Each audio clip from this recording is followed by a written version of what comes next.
지적하고 죄를 이렇게 말하면 그게 좋습니까? 아닐 거예요. 그렇죠? 사람들은 다 그렇죠. 자기 잘못을 다른 사람의 입을 통해서 듣게 되는 것 굉장히 싫어하는데 사실 이런 경향은 힘이 셀수록 더한 것 같아요. 그래서 힘이 있는 사람들은 좀처럼 자기 잘못을 인정하지 않죠. 그럴 뿐만 아니라 죄를 죄가 아니게 할 수만 있다면 자기가 가지고 있는 모든 힘을 총동원하는 데 주저함이 없습니다. 그리고 자기가 저지른 잘못에 대해서 사과를 잘 안 하더라고요. 용서를 빌지도 않죠. 그저 마지못해 유감입니다 한마디 할 뿐인데 도대체 유감이라는 게 무슨 뜻입니까, 여러분? 내가 잘못했다는 겁니까? 안 했다는 겁니까? 이 사람이 그렇죠? 이렇게 자기의 잘못을 인정한다는 건 사실 굉장히 쉽지 않은 일이고 그 사람이 높은 위치에 있을수록 그건 더 어려운 일이죠. 그래서 어떤 사람이 정상에 있으면서 자기 잘못을 있는 그대로 인정한다는 것은 사실 대단한 일이다. 그렇게 말씀을 드릴 수가 있을 것 같습니다. 나단은 다윗을 찾아와서 빼도 박도 못하게 막 다윗을 몰아붙였죠. 다윗이 자기도 모르는 사이에 자기 자신을 재판하고 또 판결까지 내리게 그렇게 만듭니다. 당신이 그 사람이라. 이 말을 듣는 다윗이 얼마나 당황스럽고 수치스러웠을까요? 그 뒤에 이어진 나단의 선고는 또 얼마나 다윗의 심기를 불편하게 만들었을까요? 아마 다른 왕들 같으면 화를 내면서 당장에 나단을 내쫓거나 또 사람들을 시켜서 지도새도 모르게 이 나단을 처리해버렸을지도 모를 일이죠. 그런데 다윗은 그저 내가 여호와께 죄를 범하였나이다 라고 합니다. 맞습니다. 당신이 말한 것처럼 내가 하나님을 무시하고 멸시하면서 정말 넘지 말아야 될 선을 너무 쉽게 넘어갔습니다. 죄를 지었습니다. 이렇게 자기 죄를 인정을 한 겁니다. 우리가 이것이 다윗이 그날 나단 앞에서 고백했던 죄 고백의 전부인지 어떤지는 잘 모르겠지만 다윗의 말 속에는 분명히 이 회개에 관한 진심과 어떤 통렬한 그 마음이 다 들어 있었던 게 분명합니다. 그래서 하나님께서도 나단을 통해서 여호와께서도 당신의 죄를 사하셨나니 당신이 죽지 아니하려니와 일로 말미암아 여호와의 원수가 크게 비방할 거리를 얻게 하셨으니 당신이 낳은 아이가 반드시 죽으리라 라고 하셨겠죠. 이렇게 마무리가 되고 이제 나단은 집으로 돌아갑니다. 이제 다윗은 그렇게 용서받은 죄인으로서 하나님 앞에 홀로 서야 하는 일이 남겨져 있었던 거죠. 자, 근데 조금 이상한 일이 있습니다. 여러분, 우리 생각에는요, 우리 상식으로는 죄를 용서해주면 벌도 함께 면제해 주어야 되죠. 벌을 준다면 그건 제대로 용서했다라는 뜻이 아니니까 말입니다. 하지만 하나님은 이상하게도 다윗의 회개는 받아주셨고 또 죄는 사해 주셨지만 벌을 면제해 주지는 않으셨습니다. 밧세바가 낳은 그 아들이 반드시 죽을 것이다 라고 말씀하신 것이죠. 그 다음에 이어질 칼이 내 집에서 영원토록 떠나지 아니하리라 라는 이 말씀과는 별개의 문제로 말입니다. 여러분, 과연 우리 생각에는 이게 용서한 게 맞나? 용서일까? 싶을 수도 있지만요. 사실은 이것이 바로 성경이 용서에 대해서 말하는 방식이기도 합니다. 우리에게는 어쩌면 죄를 짓고 나서 내가 벌을 받느냐, 벌을 받지 않느냐, 그것이 훨씬 더 중요할 수가 있어요. 어쩌면 그래서 죄 짓는 일을 굉장히 두려워할지도 모르겠죠.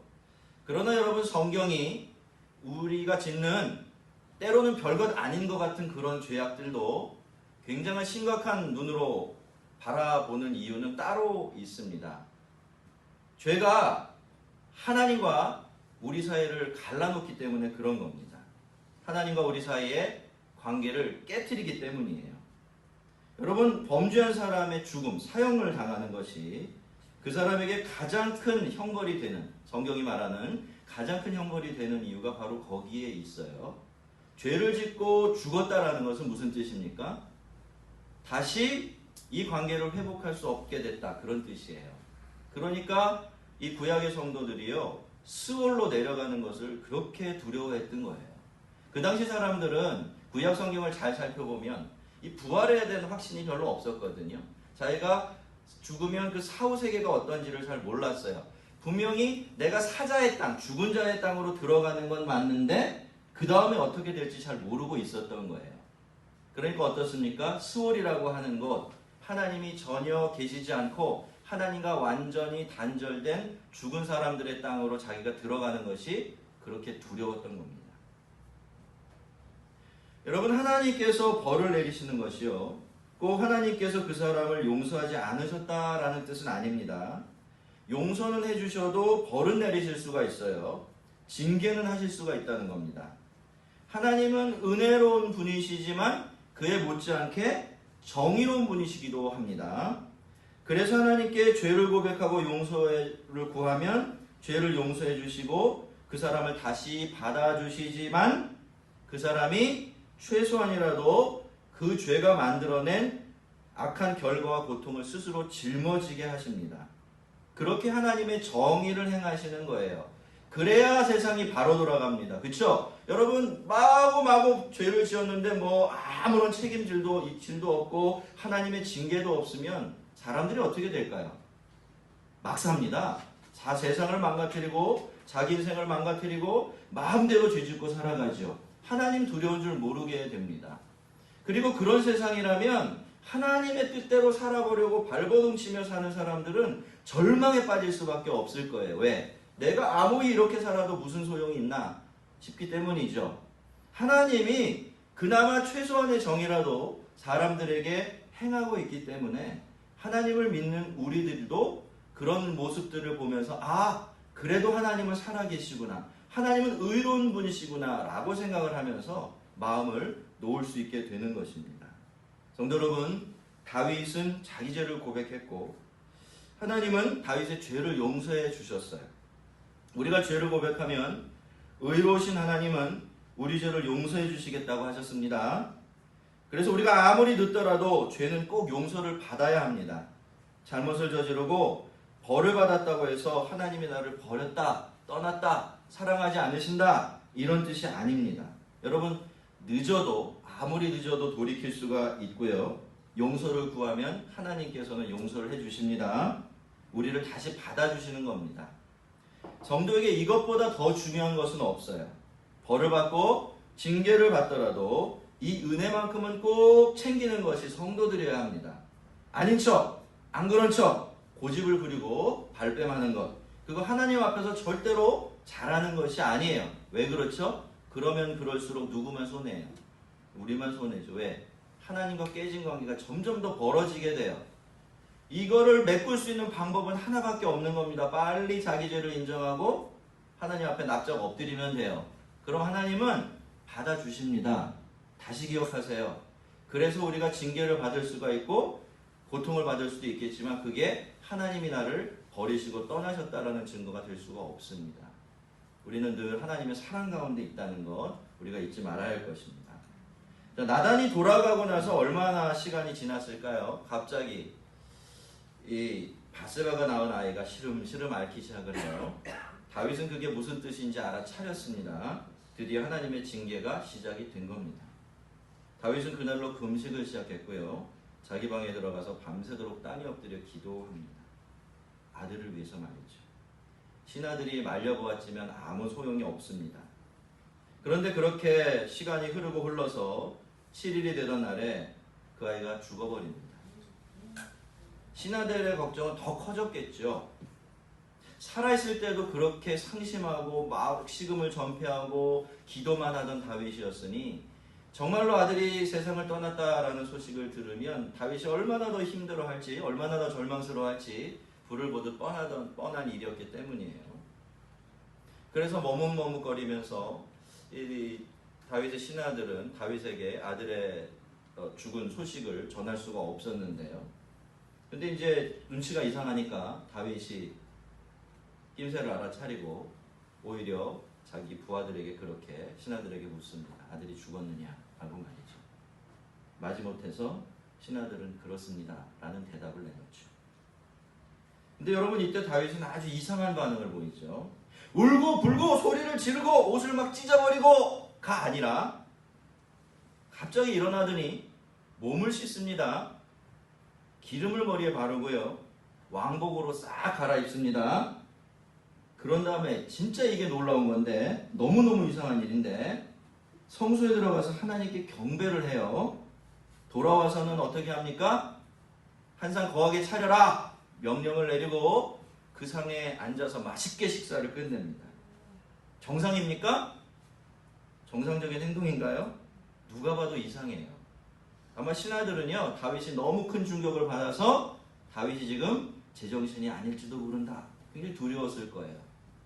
그래서 이게 도대체 어떻게 된 일입니까? 라고 그 이유를 이 다윗에게 다시 물어봤어요. 굉장히 어렵지만 그 질문을 한 거예요. 그죠? 두 가지 목적 때문이었을 겁니다. 도대체 그런 일이 어떻게 가능한지가 궁금했겠지만, 또 다윗이 정말 제정신인가? 라는 것을 알아보고 싶기도 했을 겁니다. 아이가 살았을 때에 내가 금식하고 운 것은 혹시 여호와께서 나를 불쌍히 여기사 아이를 살려주실는지 누가 알까 생각함이오니와, 지금은 죽었으니 내가 다시 돌아오게 할 수 있느냐? 나는 그에게로 가려니와 그는 내게로 돌아오지 아니하리라. 이것이 다윗의 대답이었습니다. 다윗은요, 하나님 앞에서 자기가 돌이킬 수 없는 큰 죄를 지었다는 것을 알고 있었습니다. 하지만 다윗은 그럼에도 불구하고 하나님께서 자기 백성을 불쌍히 여겨주신다는 것도 역시 알고 있었죠. 그래서 이미 하나님의 선고를 받았고 하나님은 하나님의 결정대로 하실 줄로 알고 있었지만, 그저 죽을 병에 걸린 아들 좀 살려달라고 매달리는 부모처럼 그렇게 하나님을 붙들고 늘어졌던 거예요. 여러분, 여기 나오는 이 다윗의 기도는요, 겟세마네 동산에서 예수님의 기도와 굉장히 많이 닮아 있습니다. 그날 거기서 예수님께서 정말 사생결단하고 기도하신 것은요, 그렇게 하면 십자가가 치워질 수도 있다라고 기대했기 때문이 아닙니다. 예수님은 그런 일은 애초에 불가능한 일이라는 것을 분명히 알고 있었어요. 그렇지만 그렇게 기도하셨죠. 하나님, 가능하시다면 이 잔을 내게서 치워주소서라고 말이죠. 왜요?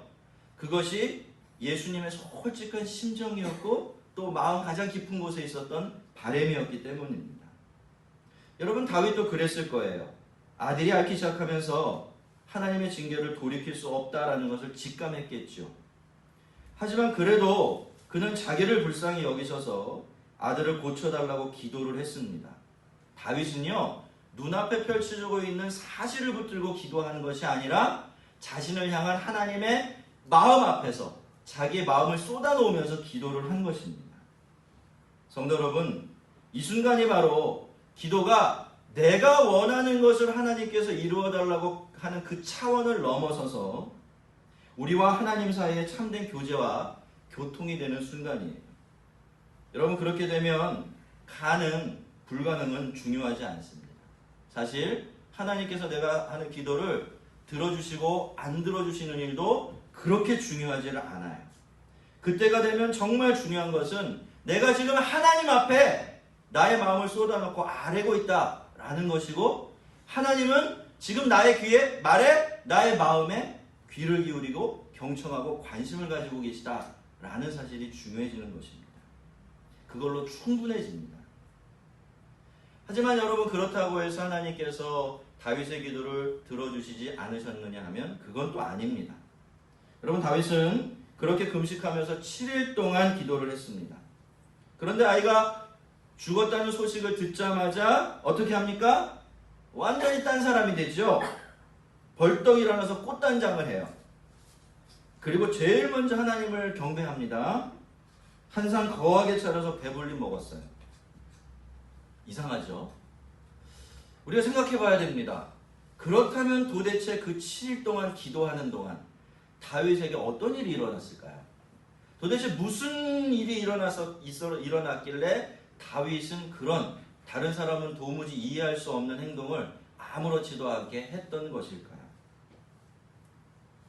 이 이야기가 좀 도움이 되실지도 모르겠어요. 제가 어렸을 적에 굉장히 작은 교회에 다녔거든요. 그 교회에는 아직은 나이가 굉장히 젊은 축에 속하는 권사님 한 분이 계셨어요. 이 권사님이 부군 되시는 분은 그 교회 안수 집사님이셨고요. 두 분 사이가 굉장히 좋았거든요. 누가 보아도 인고 부부였어요. 예, 그래서 좀 시기도 많이 받기도 했던 기억이 나는데, 근데 이렇게 행복했던 그 권사님의 가정에 어느 날 갑자기 감당할 수 없는 슬픔이 찾아옵니다. 갑자기 그 남자 집사님이 돌아가신 거예요. 장례를 치르고 권사님은 며칠 동안 두문불출하셨습니다. 나중에 들어보니까 믿겨지지 않아서, 받아들일 수가 없어서 그냥 안방에 누워서 천장만 바라보고 눈물만 흘리고 계셨다라고 말씀하셨어요. 그런데 그 다음 주일에요, 그 권사님이요, 교회에 환한 얼굴로 나타나셨습니다.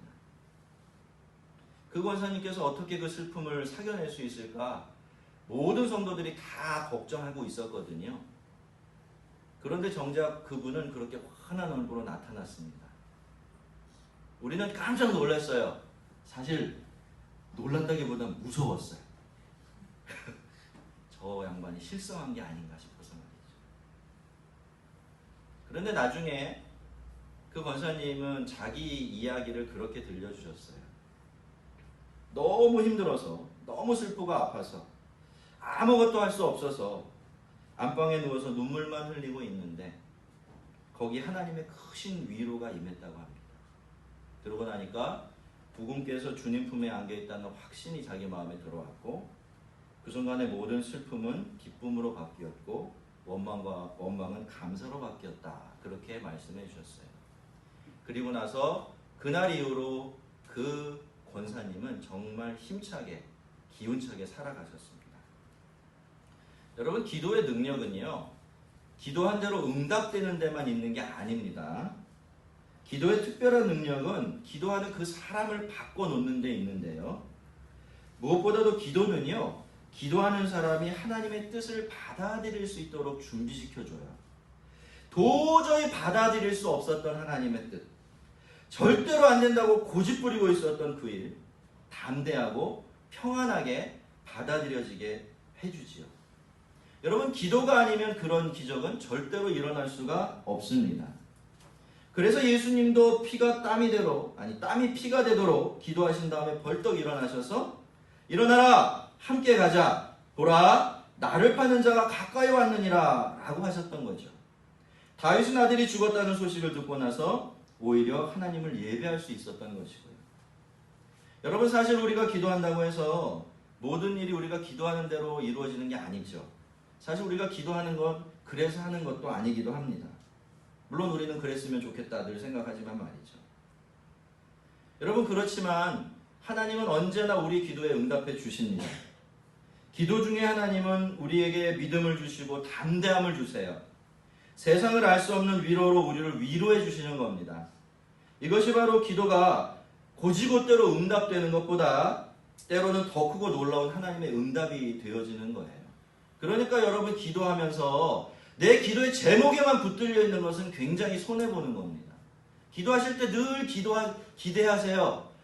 이 기도가 나의 원함과 나의 바람을 이루어질 수 있겠지만 그렇지 않을 때는 반드시 하나님께서 응답해 주실 텐데 그때 주어지는 응답은 곧이곧대로 응답되는 것보다 훨씬 더 좋고 나은 것이 될 것이다. 믿습니까? 그거를 기대하면서 기도를 해야 한다는 겁니다. 그렇게 마음과 몸을 잘 추스린 다음에 다윗은 그의 아내 밧세바에게로 가서 그를 위로해요. 자, 무슨 일이 일어난지 아시겠습니까?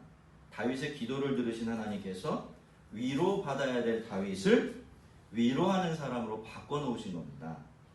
이것이 여러분, 하나님의 위로가 가지고 있는 능력이고 힘입니다. 여러분, 기도할 때 주어지는 하나님의 위로는요, 그냥 우리의 마음을 평안하게 만들어주는 데서 끝나지 않습니다. 기도할 때 주시는 하나님의 위로는 그 자체가 하나님의 능력이에요. 능력은 변화를 일으키는 힘이 된다는 뜻입니다. 그러니까 어떻게 합니까? 위로 받아야 될 자로서 하나님 앞에 가서 기도하기 시작하면 그 기도가 마치고 나올 때쯤에는 내가 어떤 사람이 되어 있는 거예요? 놀랍게도 위로하는 사람이 되어 있는 거죠. 여러분, 이것이 바로 기도가 가지고 있는 하나의 놀라운 능력입니다. 여러분, 기독교는 아주 독특한 종교예요. 성공한 사람보다는 실패한 사람이 할 말이 더 많은 종교가 기독교예요. 왠지 아시겠죠? 슬픈 가운데, 아픈 가운데, 실패한 가운데 경험한 하나님의 은혜가 더 놀랍고 큰 은혜가 되고, 우리는 그 은혜를 증거함으로써 하나님께 영광을 돌리고 복된 사람이 될 수 있기 때문입니다. 여러분, 하나님의 위로는 우리를 위로받는 자의 자리에서 위로할 수 있는 자리로 옮겨 놓습니다. 그러니까 여러분이 기도하실 때마다 그 사실을 늘 기억하시고, 내가 하나님, 지금은 하나님의 위로를 구하면서 나아가지만 기도를 마칠 때는 내가 다른 사람을, 나보다 더 슬퍼하고 있을 다른 사람을 위로할 수 있는 사람이 되게 해주십시오 라고 그렇게 기도하면 좋겠습니다. 자, 그런데 그날 하나님께서는요, 이 두 사람에게 아들을 주셨어요. 그리고 다윗은 그 아들에게 솔로몬이라는 이름을 붙여주었죠. 다윗은 하나님께서 주신 그 아들이 하나님께서 자기에게 주신 화해와 용서의 징표라는 것을 알았고요. 그래서 평화, 화평이라는 뜻을 담아서 솔로몬이라는 이름을 붙여주었는데, 다윗의 생각이 틀렸을까요? 맞았을까요? 맞았습니다. 그 증거가 뭐였냐면, 그날 밤에 하나님께서 나단을 보내십니다. 그 나단을 통해서 이 솔로몬에게 이름을 붙여주세요. 태어난 날 밤이겠죠. 뭐라고 이름을 붙입니까? 여디디야. 내가 사랑하는 자, 여호와께서 사랑하는 자, 이런 뜻을 가진 이름을, 별명을 이 솔로몬에게 주신 거예요. 여러분, 하나님이 지금 이 솔로몬에게 이 이름을 주시면서 다윗에게 들려주는 메시지를 아시겠죠? 내가 너를 사랑한다는 거예요. 내가 네 아들도 사랑할 거라는 거예요. 네가 비록 죄를 짓고 엄청난 징계를 받는 중에 있지만, 그럼에도 불구하고 내가 예전에 너와 함께 했었던 그 약속, 언약만큼은 절대로 변함이 없을 거야. 나는 언제나 너를 사랑하는 하나님으로 남아있을 것이고 너의 자녀들을 사랑하는 자로 남아있을 것이다. 그 메시지를 들려주신 것입니다. 그 언약이 여전히 유효하다라고 말씀하고 계셨던 것이죠. 성도 여러분, 이것이 바로 하나님의 은혜예요. 하나님은 당신의 백성들을 혼내시고 자기 자녀들을 징계하십니다. 때로는 아주 아프게 회초리를 들기도 하세요. 그러면 정말 얼마나 아픈지 모릅니다. 너무 아파서 하나님이 나를 사랑하지 않나 보다, 나를 버리셨나 보다, 막 이런 생각을 하게 될 때도 있죠. 하지만 하나님은 그렇게 우리를 혼내시고 징계하시는 중에도 우리를 위로해 주십니다. 고난 중에도 우리를 사랑해 주세요. 이건 성경에만 나오는 이야기가 아닙니다. 제가 전에도 한번 말씀을 드린 적이 있지만요, 저는 만으로 2살 되던 해 여름에 소아마비에 걸렸거든요. 그때 이후로 단 한 번도 제대로 뛰지를 못했습니다. 그 장애를 가지고 계속 살아야만 했던 것인데요. 저는 30살이 넘어서도 도저히 제가 가진 장애를 온전히 받아들일 수가 없었어요. 이것 때문에 내가 감당해야 됐던 상심과 불이, 상처와 열등과 같은 것들이 너무나 크고 깊고 많았기 때문이에요. 그런데 제가 어느 날 저의 장애를 은혜 가운데 온전히 받아들이게 되고 나서 그때 비로소 볼 수 있게 된 것이 있었습니다. 여러분, 이 장애가 없었다면요, 저는 지금의 저보다 훨씬 못한 존재가 되어 있을 겁니다. 제 인생은 이렇게 풍성하지 못했을 것이고 더 교만하고 제 멋대로였을 거예요. 아픔과 고난을 견뎌내는 실력도 지금보다 훨씬 더 못했을 것이 분명합니다. 하나님께서 나에게 주신 것으로 족한 줄 알고 살아가는 그 희한한 비결을 배운 것도 따지고 보면 이 고난을 통해서였던 것을 생각해 본다면, 저는 하나님을 고난 중에도, 아니 그 고난을 통해서 우리를 사랑하시고 우리에게 은혜를 베푸시는 하나님이라고 그렇게 고백할 수밖에 없습니다. 비록 저의 장애가 하나님께서 저에게 주신 징계는 아니었지만요, 고난과 고통이라는 이름표가 붙은 모든 일들은 다 동일하게 하나님의 손에 의해서 사용될 수 있고 또 사용되어집니다. 성도 여러분, 은혜는요, 달콤한 은혜만 있는 것이 아닙니다. 은혜에는 쓰디쓴 은혜도 있고요, 아프고 쓰라린 은혜도 있어요. 그리고 하나님께서는 아프게 매를 드실 때에도 우리를 사랑하시고 우리에게 여전히 은혜를 베풀어 주고 계십니다. 우리 하나님은 그 어떤 때 어떤 상황 속에서도 당신의 자녀들에게 은혜를 주시고 위로해 주신다는 것, 우리는 이것만큼은 꼭 붙들고 살아야 돼요. 여러분, 우리는 그렇게 생각하지 않습니까? 하나님이 나를 선대해 주실 때는 하나님이 나를 사랑하실 때예요. 그죠? 근데 하나님이 나한테 조금 좋지 않은 일 허락하시면 그때는 하나님이 나를 미워하실 때예요. 이게 맞습니까? 화내고 계시고 막 회초리 들고 두드러 패시고 그러기만 하시는 때라고 생각해요. 이게 맞습니까? 우리를 향한 하나님의 마음은 늘 이랬다 저랬다 바뀝니까? 아니에요, 여러분. 우리를 향한 하나님의 마음의 맨 밑바닥에는 변함없는 은혜와 사랑이 딱 깔려 있어요. 든든한 반석처럼 말이죠. 하나님은 늘 그 위에서 우리를 대하십니다. 때로는 이렇게, 때로는 저렇게 좋은 것도 주시고 아픈 것도 주시지만 그 모든 순간순간에 하나님은 우리를 사랑하고 계시고 우리에게 은혜를 베풀고 계시는 거예요. 그러니 우리가 하나님을 믿을 수 있지요. 우리가 잘하고 못한 것에 따라서 하나님이 막 우리를 막 이만큼 사랑해 주셨다가 막 내팽개치셨다가 이러면 우리가 그 하나님 어떻게 믿을 수가 있을까요? 그러니까 제가 여러분 앞에서 말씀을 드렸지만 여러분, 우리가 징계를 받고 어려운 일을 당한다고 해서 그게 우리가 하나님께 버림받았다는 증거는 절대로 될 수 없습니다.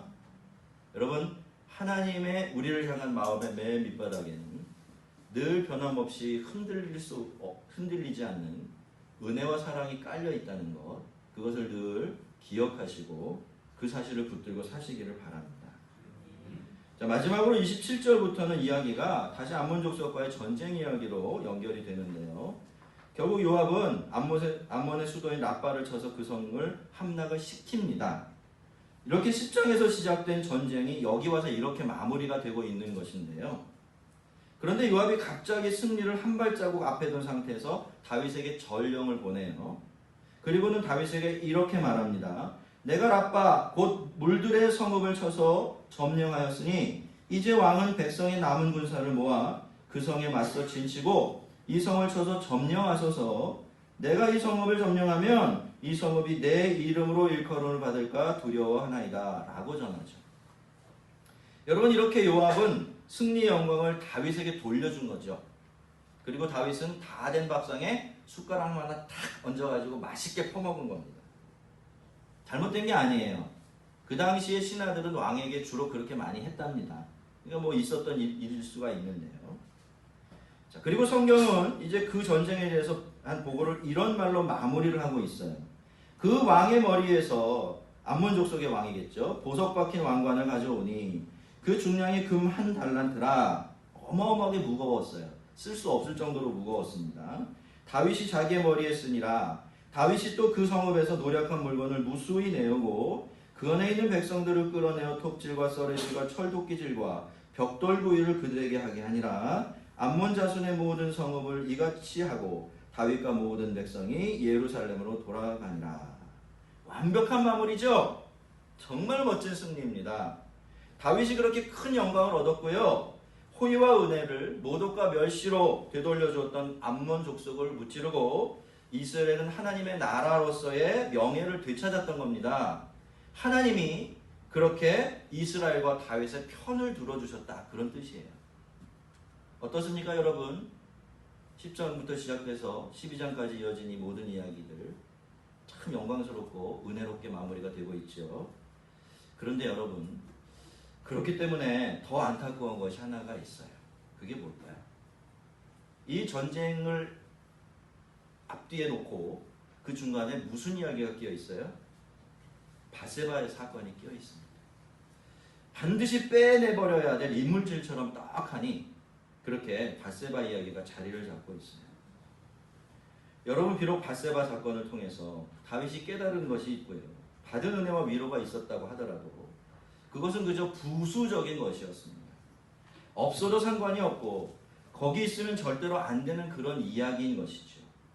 여러분, 우리의 인생도 마찬가지입니다.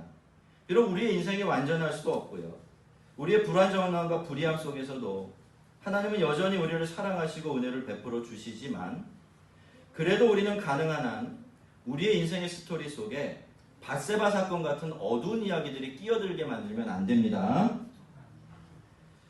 그래도 가능한 한 우리는 우리의 인생의 스토리 속에 하나님께서 기뻐하실 만한 이야기들을 더 많이 기록해 넣어야 해요. 여러분, 밧세바의 이야기의 핵심이 무엇입니까? 내가 왕이 되려고 하다가, 내 마음대로 해보려 하다가 오히려 죄의 종이 되고 죽음의 종이 되는 그런 이야기예요. 늘 똑같습니다, 여러분. 내가 하나님을 믿는다고 하면서도 자꾸 내가 나의 왕의 자리로 올라가려고 할 때는 모양은 다를 수 있어도 이와 비슷한 일이 우리 삶 속에서 반복될 수가 있고요. 그렇게 쓰여져가는 우리 인생의 한 꼭지꼭지들은 사실 그렇게 영광스럽고 아름다울 수가 없는 겁니다. 여러분, 우리는 하나님이 이끌어 가시는 하나님 나라 이야기 안에서 우리 인생의 한 장 한 장을 지금도 기록해가며 살아가고 있습니다. 그러니 필요 없는 이야기들, 어둡고 추한 탐욕과 불신앙의 이야기들은 가능한 한 빼버려야 되겠죠. 그리고 꼭 넣어야 될 거룩하고 사랑스러운 이야기들은 될 수 있는 대로 많이 써넣어야 하고요. 여러분, 누구나 딱 한번 하나님 앞에서 사는 아주 귀한 인생입니다. 안 그런 인생 없습니다. 우리 하나님은 우리의 죄를 용서해 주시며 우리를 꾸짖으실 때도 변함없이 은혜로우시고 악을 선피하시는 그런 선하신 하나님이시지만 우리는 그걸 알고 있기 때문에 더욱더 하나님이 나의 하나님 되어주시는 그 은혜 아래에서 자기 인생의 스토리를 아름답게 써내려가야 합니다.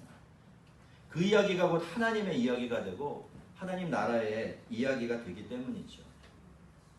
여러분, 우리의 인생은 하나님께서 나의 왕이 되어주실 때, 그리고 내가 하나님을 나의 왕이 되게 해드릴 때, 그때 가장 복되고 아름답습니다. 이것이 우리의 인생의 가장 중요한 원칙이에요. 우리 모두의 인생이 하나님의 변함없는 은혜 안에서 아름답고 영광스럽게 쓰여져 내려가는 참 좋은 하나님을 위한 이야기가 되게 하시기를 주의 이름으로 축원합니다. 우리 같이 한번 기도하겠습니다.